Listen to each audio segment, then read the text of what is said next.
The ornate doors of the papal apartment swung open as Captain Lorenzo Benedetti of the Swiss Guard entered, his ceremonial uniform gleaming under the morning light that filtered through the Vatican windows. Pope Leo XIV, Robert Francis Prevost, looked up from his desk, his eyes tired but kind after just hours of being elected the first American pope in history.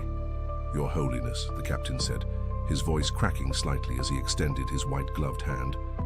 A woman, a widow, waited outside St. Peter's Square all night. She asked me to give you this. In his palm lay a simple gold band, worn thin by decades of love and life. The Pope's eyes fixed on it instantly. Without hesitation, he rose from his chair, crossed the room, and took the ring in his fingers. "Her name is Maria Conti," the Swiss Guard explained. "Her husband died last week after 63 years of marriage. She said she had nothing to offer the church but this, her most precious possession." Pope Leo XIV closed his fingers around the ring and looked directly into the captain's eyes. "Tell me where she is now." "She's gone, Your Holiness. She didn't want to trouble you further." The Pope stood silently for a moment, then whispered words that would echo through the Vatican halls. "The widow's offering is not just a gift to the church. It is a lesson to me and to us all about the true meaning of sacrifice. Today, we do not accept this ring. Today, we honor it, and her. What happened next would change hearts forever." Before we continue, if you enjoy stories of faith, compassion, and human connection, make sure to click that subscribe button.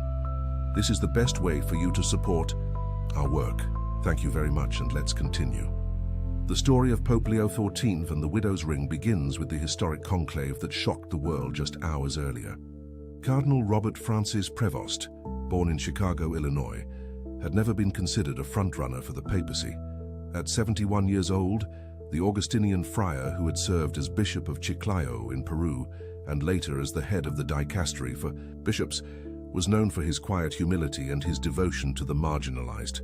When white smoke finally billowed from the Sistine Chapel chimney and Cardinal Prevost emerged onto the balcony of St. Peter's Basilica as Pope Leo XIV, the square below erupted in a mixture of surprise and jubilation.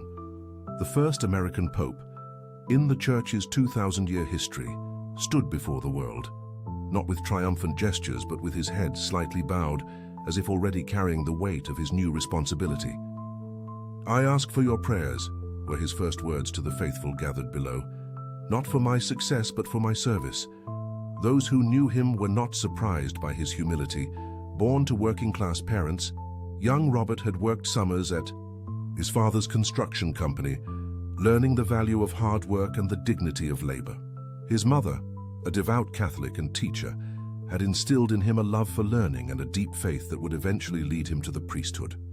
After his ordination, he served in parishes throughout the Midwest before his missionary work took him to Peru, where he lived among the poorest communities in the Andes. There he became fluent in Spanish and Quechua, sharing meals in simple homes and walking hours through mountain paths to reach remote villages that had not seen a priest in years. "The church must go where Christ would go," he often said, "to the forgotten places, to the homes where doors are seldom knocked upon." His work with indigenous communities and his advocacy for environmental protection in the Amazon region earned him recognition within the church, eventually leading to his appointment as Bishop of Chiclayo. Even as he rose through the ranks of the church hierarchy, those who worked with him noted his unchanged habits, his preference for simple meals, his practice of answering his own phone, and his insistence on making time for anyone who requested to see him, regardless of their status.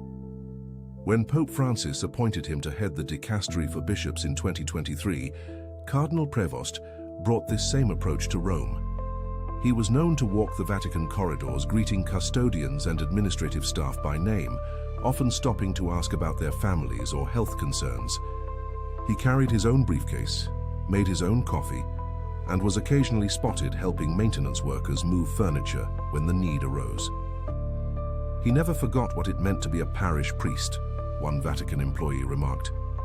Even with all his responsibilities, he still sees each person as Christ. This was the man who now sat in the papal apartment, just hours after accepting the most significant role in the Catholic Church. Sleep had eluded him on this first night. Too many thoughts, too many prayers, too many concerns for the challenges facing the global church. As dawn broke over Rome, Pope Leo XIV had knelt in his private chapel asking for guidance. "Lord," he prayed, "let me be worthy of their trust. Let me be worthy of your call." It was in this moment of quiet reflection that Captain Lorenzo Benedetti had knocked on his door. The Swiss Guard. Captain had been on duty since 4 a.m., patrolling the perimeter of St. Peter's Square when he first noticed the elderly woman. She stood alone, a small figure wrapped in a worn black coat, her silver hair covered by a simple scarf. As the morning progressed and the square began to fill with tourists and pilgrims, she remained in the same spot, occasionally wiping tears from her weathered face. "Signora," he had finally approached her. "Are you waiting for something? Can I help you?" Maria Conti looked up at the imposing guard with red-rimmed eyes.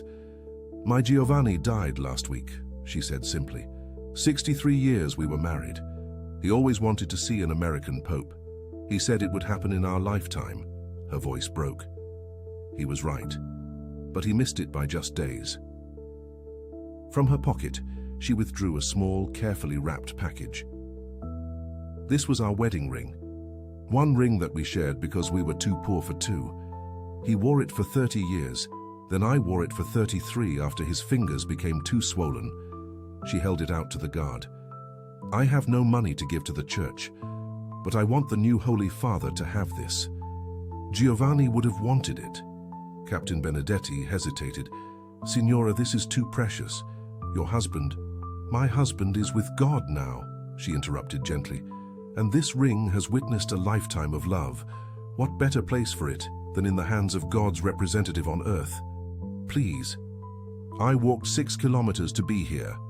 Moved by her sincerity, the captain had accepted the tiny package, promising to do his best to deliver it to the Pope, though making no guarantees.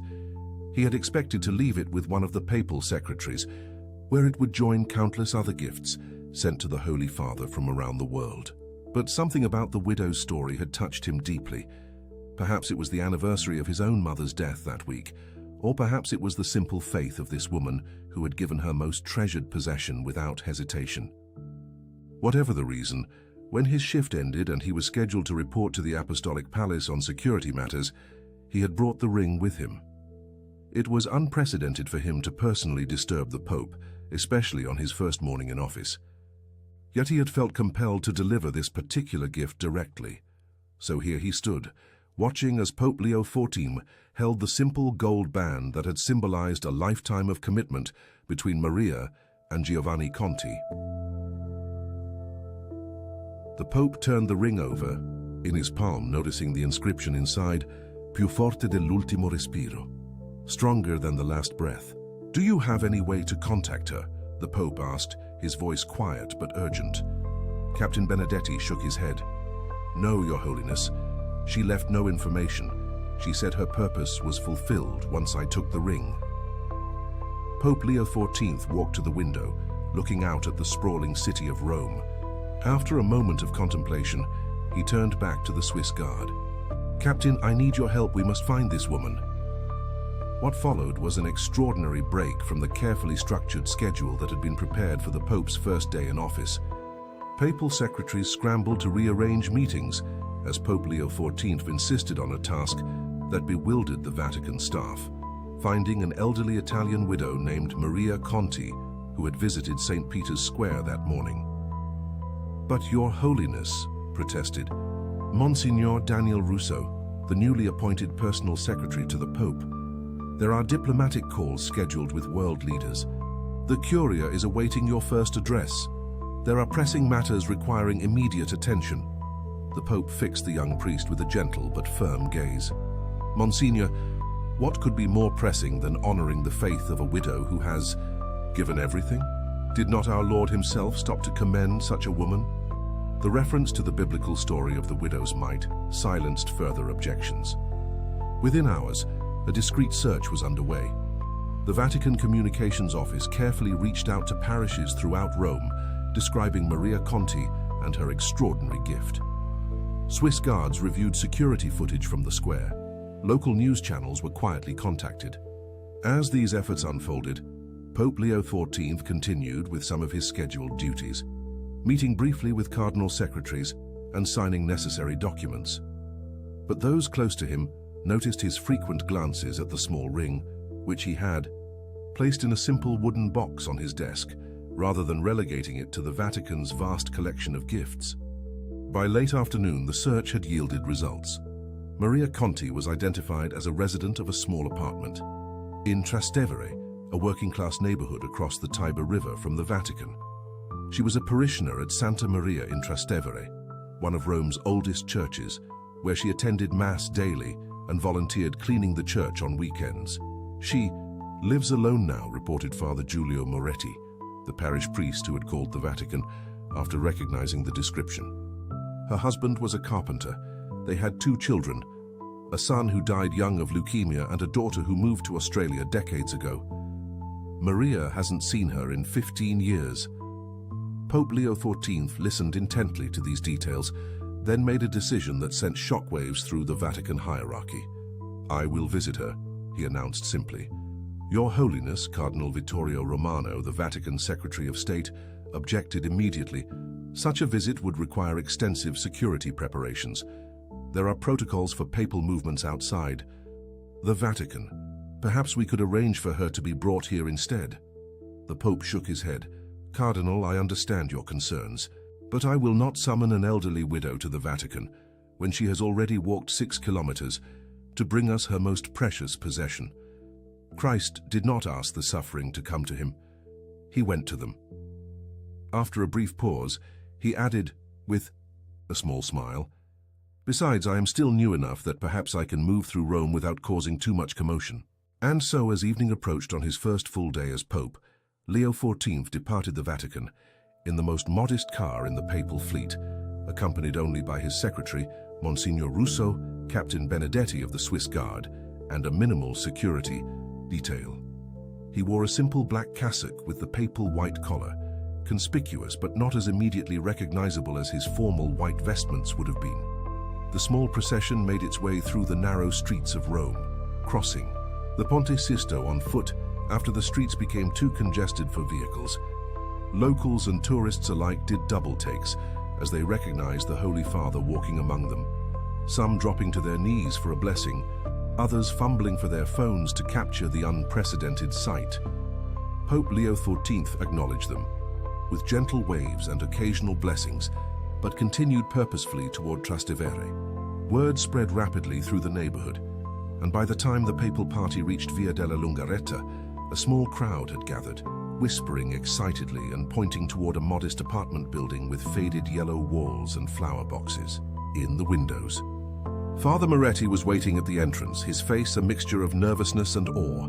"Your Holiness, this is the unprecedented. She has no idea you're coming. I worried that telling her might be too shocking for her heart."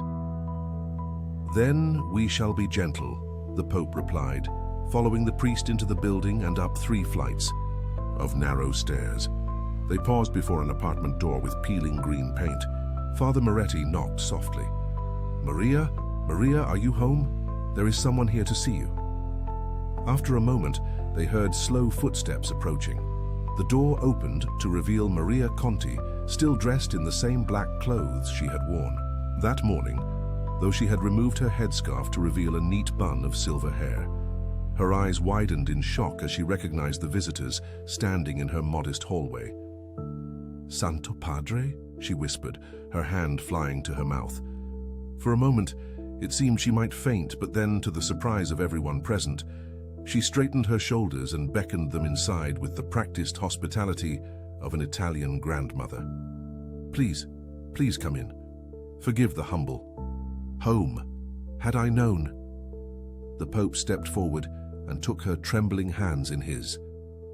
"Signora Conti, it is I who should ask forgiveness for arriving unannounced, but I could not wait to thank you personally for your extraordinary gift."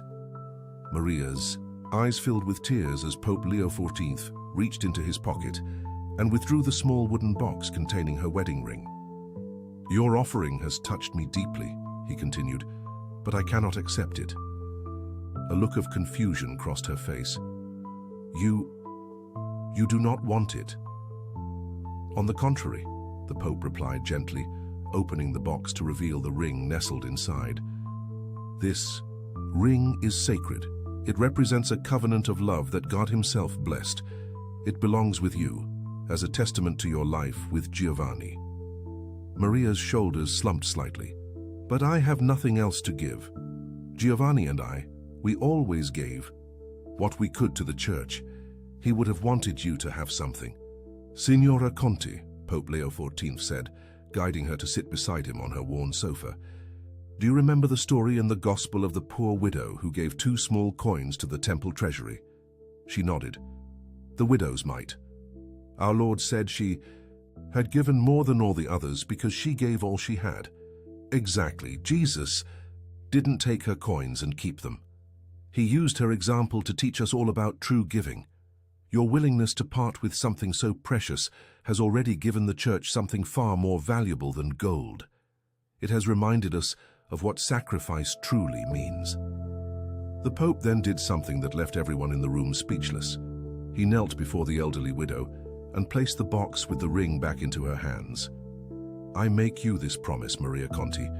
Your ring will never leave your finger in this life, but your story, the story of your love for Giovanni and your faith in God, that I will carry with me every day of my papacy. Tears streamed freely down Maria's face as she struggled to comprehend what was happening. But Holy Father, I wanted to honor my Giovanni's memory.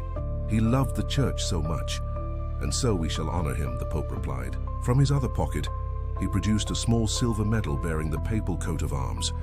This is the medal struck today to commemorate the beginning of my papacy.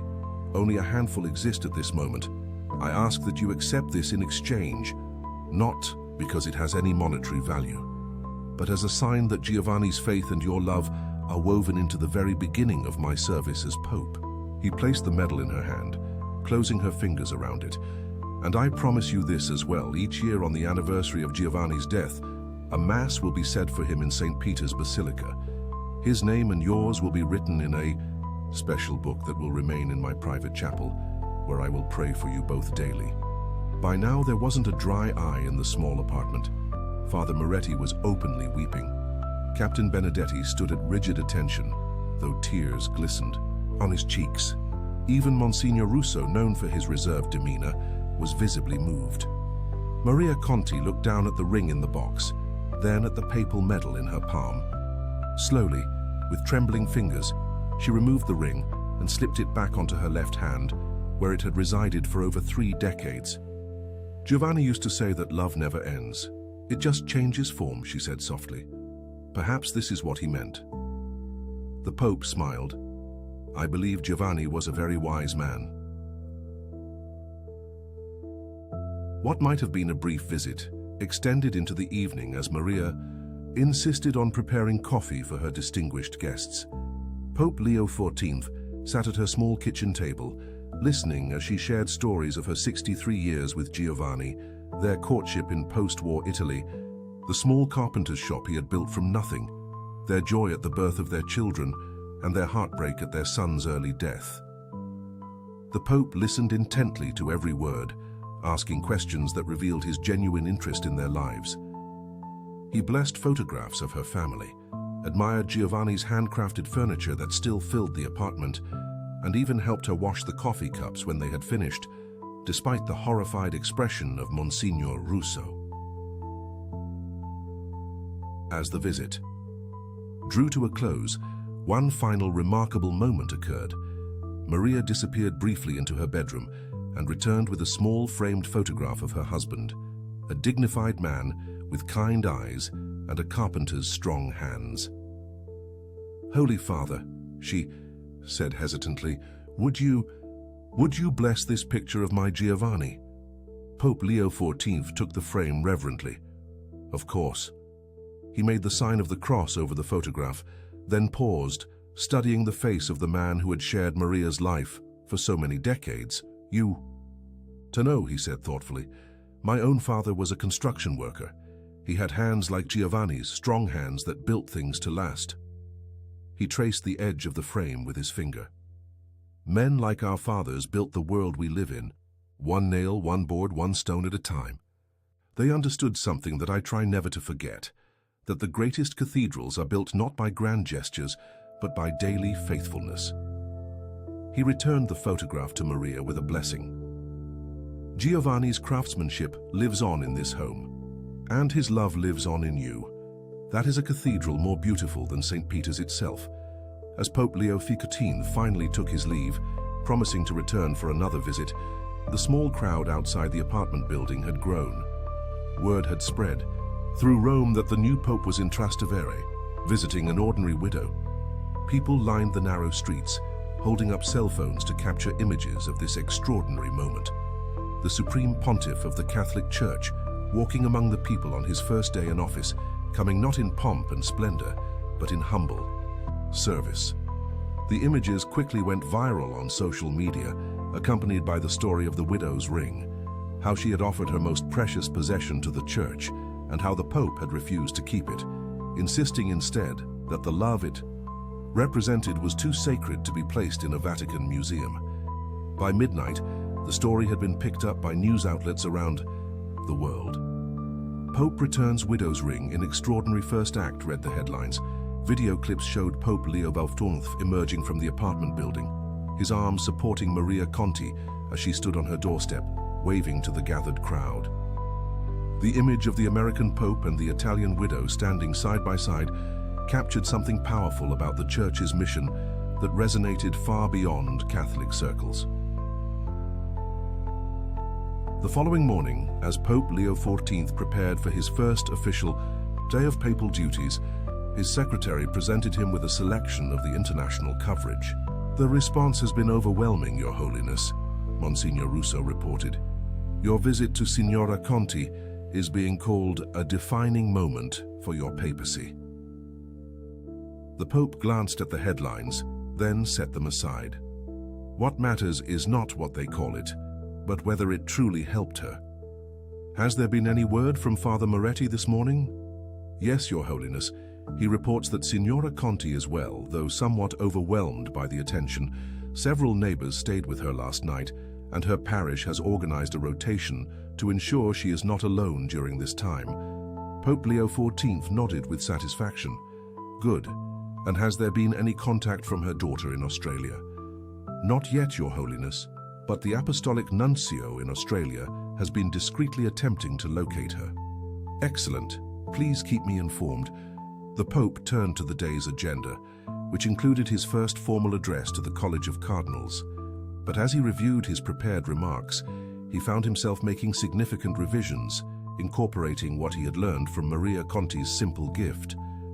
Later that day, as he stood before the gathered cardinals in the Apostolic Palace, Pope Leo XV spoke not only of his vision for the Church's future, but also of the profound lesson he had received in his first hours as Pope. "Yesterday," he told the assembled prelates, "I held in my hands a simple gold ring that had witnessed 63 years of faithful love. It was offered to me by a widow who, like the woman in the Gospel, gave what she could ill afford to lose. In that moment, I understood more clearly than ever before what Christ asks of us as shepherds." He described his visit to Maria Conti's humble apartment, recounting the stories she had shared of a lifetime built on faith and sacrifice. Many of the cardinals shifted uncomfortably in their seats as the Pope drew explicit parallels between the widow's simple faith and the Church's call to serve rather than to be served. "The ring that Maria Conti offered represents a covenant that lasted a lifetime," he continued. "It should remind us of our own covenant with God's people, a covenant that calls us not to accumulate treasures, but to give ourselves completely in service to others." He then announced several initiatives that signaled the direction of his papacy. The establishment of a new commission to ensure Vatican resources were being used effectively to serve the poor, a comprehensive review of church properties worldwide with the goal of identifying spaces that could be repurposed to address housing crises in many cities, and a call for each diocese to establish concrete plans for reaching out to widows, widowers, and others living in isolation.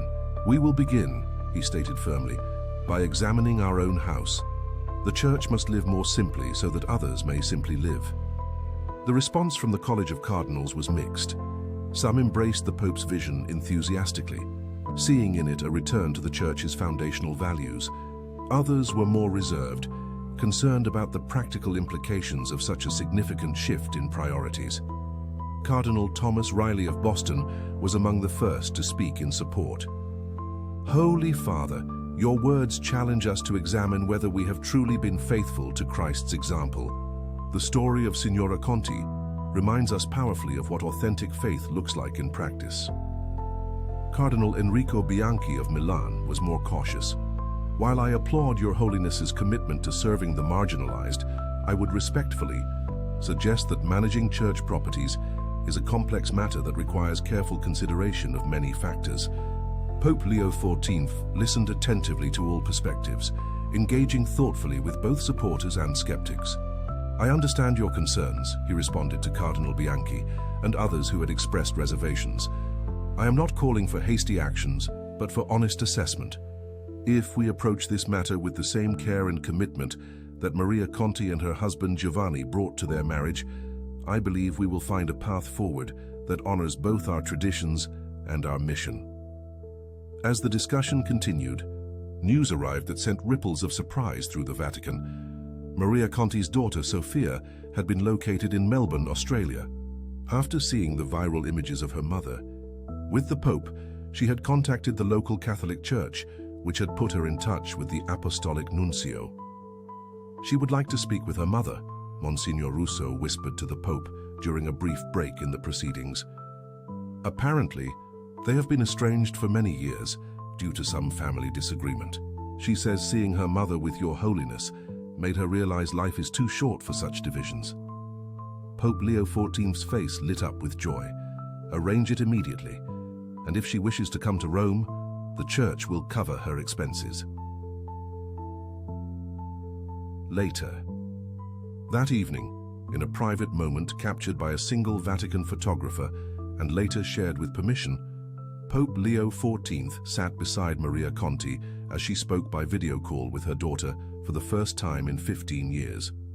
Tears flowed freely as mother and daughter began the difficult but healing process of reconciliation, with the Pope offering gentle guidance when the conversation faltered. "Remember," he told them both, "forgiveness is not a single act, but a journey. Take one step at a time and be patient with each other as God is patient with us all." By the end of the call, arrangements had been made for Sophia to travel to Rome the following week.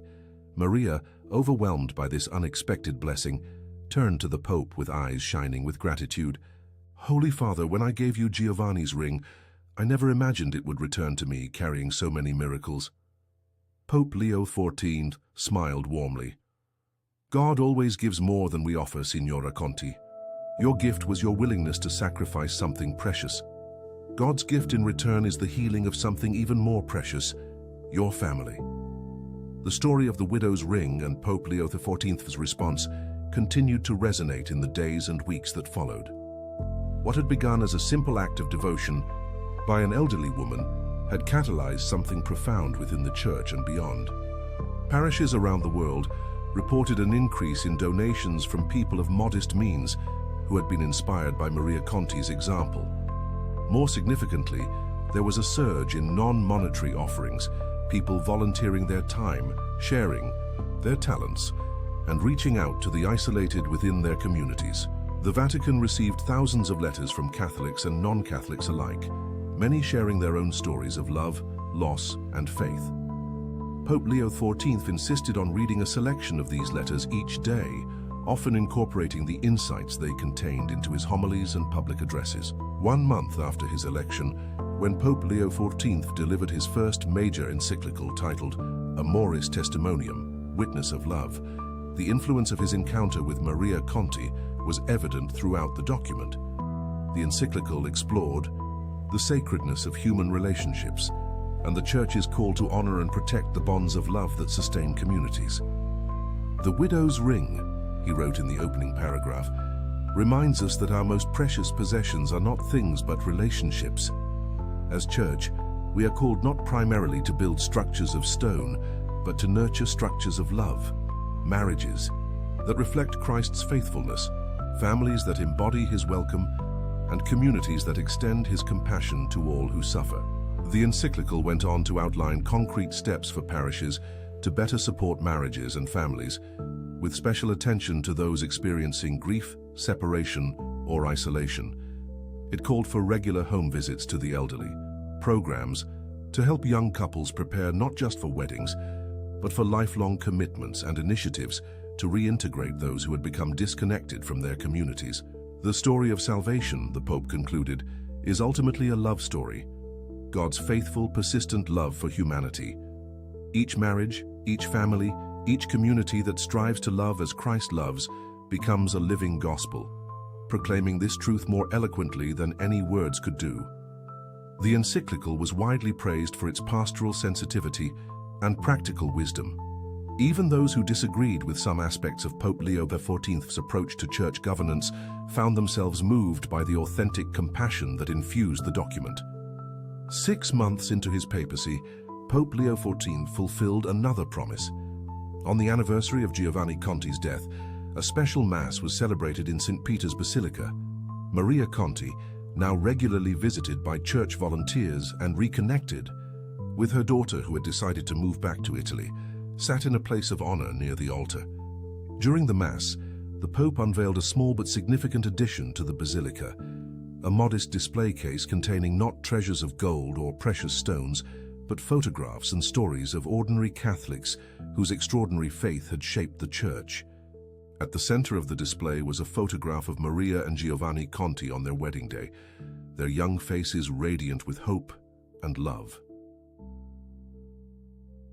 Beside the photograph was a simple plaque that read, "The greatest treasures of the Church are not found in its vaults, but in the faithful hearts of those who serve God through serving others." This gallery honors the hidden saints whose lives of quiet devotion sustain the Church and transform the world. As Pope Leo XIV blessed the new installation, he once again addressed the significance of Maria Conti's gift. "When a Swiss guard brought me a widow's ring on my first morning as Pope, I received not just a circle of gold, but a circle of love. That circle has continued to widen, embracing more and more people with each passing day." He gestured to the gathered assembly, which included not only church officials, but ordinary Catholics from around the world who had been invited to represent their local communities. "Each of you carries a treasure as precious as Maria Conti's ring, the capacity to love as Christ loves. My prayer is that you will offer that treasure freely, not by relinquishing it, but by living it more fully each day." The ceremony concluded with an unexpected gesture. Pope Leo XIV invited Captain Lorenzo Benedetti, the Swiss guard who had first brought him the widow's ring, to join him at the altar. The Pope thanked him publicly for his role in what had become a defining moment of his papacy. Captain Benedetti could have simply passed along Signora Conti's gift through official channels, he told the congregation. Instead, he recognized the sacred value of her offering and ensured it received the attention it deserved.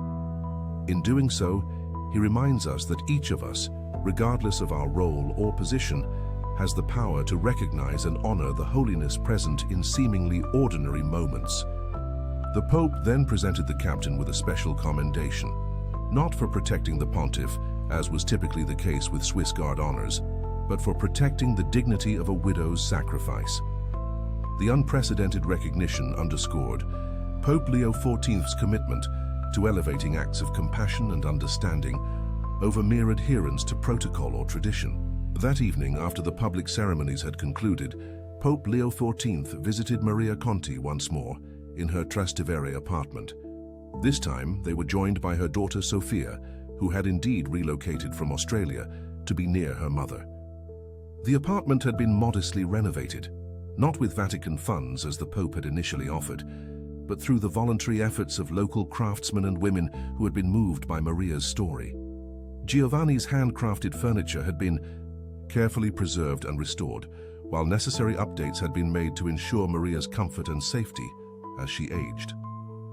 Over a simple meal prepared by Sophia, they spoke not of grand church initiatives or global attention, but of everyday matters: Sophia's adjustment to life back in Italy, Maria's health challenges, memories of Giovanni that still brought both tears and laughter. Pope Leo XV, dressed again in the simple black cassock he preferred for private visits, listened more than he spoke.